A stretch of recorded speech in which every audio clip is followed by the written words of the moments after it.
Hey y'all, and happy Thursday. Welcome in. Come on in to today's class combos with Coach Steph. Me. All right. So this today is gonna have like a little bit of a lunch and learn type of vibe to it because some of y'all are probably at lunch right now. And if I were at school, I would be having my PM snack around about this time. So let's get into it. Let's talk about these cell phones and how we can make authentic connections with our students so that the cell phone is not the enemy. So I have a few questions that I wrote down to make sure that Coach Steph don't go off track. Y'all know I'm long-winded, so I'm going to try to speed this along because I know lunch for us teachers, although we're grateful, let's say that I'm grateful for lunchtime, dedicated lunchtime, but it's only 30 minutes. I know we could probably have less, but I guess according to the law, they have to give us at least 30 minutes. And how many of you know that 30 minutes involves talking to a student, running to the restroom while we can, warming up said food, getting back to maybe you're sharing your classroom with the teacher and you don't have your classroom space to eat by yourself. Maybe you're going to warm it up and run out to your car and have your lunch in a car. Those are all things that's involved in that 30 minutes. So let's get into this because this is going to be a real quick snapshot that's going to give you some tips, some reflective points, and then I have a special surprise that I'm unveiling to the public today for the very first time. So let's go. Cell phones. While it's on the table, what is your procedure? What are the students expected to do about their cell phones from the time that they dot your door? What's the expectation? Have you taught it to them? And is it up constantly as a reminder of where that cell phone and those ear pads should be? I know it's earbuds, but I say ear pads because why? It lets me know who's listening. They're going to whip around and say, Miss, that ain't right. What you call it? Y'all know the drill. When we say something incorrect, it immediately gets their attention.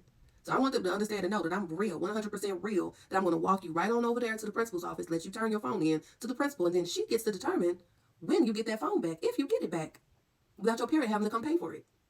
It's up to her. So I just remind them of that. So what is my reminder on every good morning? Welcome. What else I put on there? Welcome, good morning. Oh, happy to have you here. Okay, those are all of our little SEL moments. Okay, that's all wrapped up into one slide that's on 84 inches of screen. Okay, so also within this frame, it says please unplug from your cellular devices and your AirPads and tuck them safely inside of your backpacks.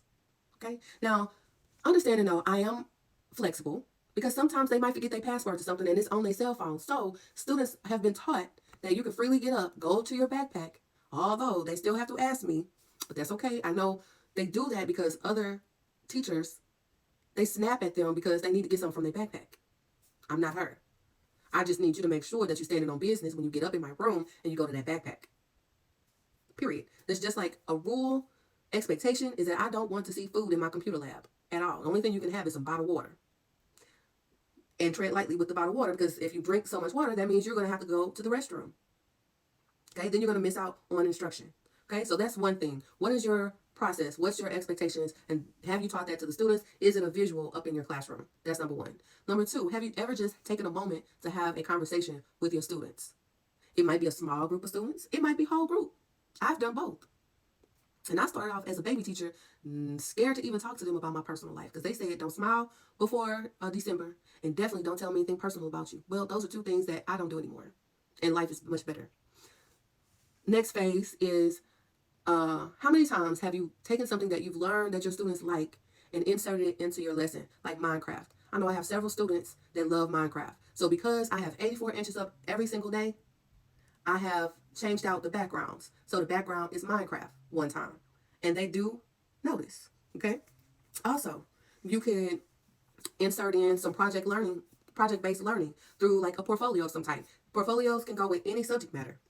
For example, you can do one that's based on history facts. What are y'all learning at this point in time? You can have them pull out information that connects that thing that you're teaching to something in their family.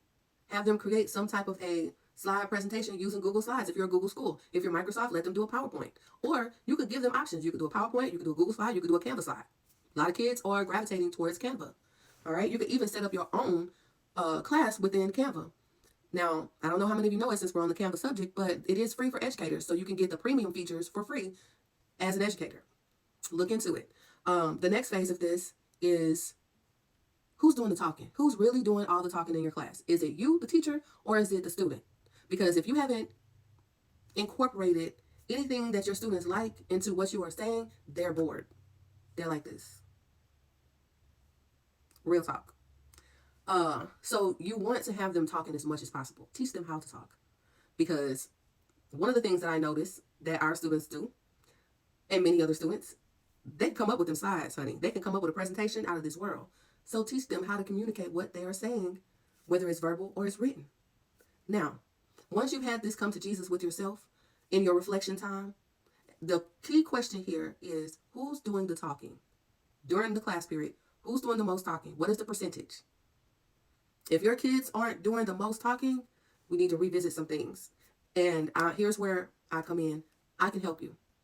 I can help you go from managing your class, crossing the bridge, over to classroom community, where your students are leading the way and you are behind them. You are that force behind them. And together, y'all are a force to be reckoned with. Now, if this is something that you struggle with and would like to have some help, I'm doing one-on-one coaching for my special birthday month special. That's only going to be for a limited amount of time. So if this is you, take the opportunity, DM me today. Peace.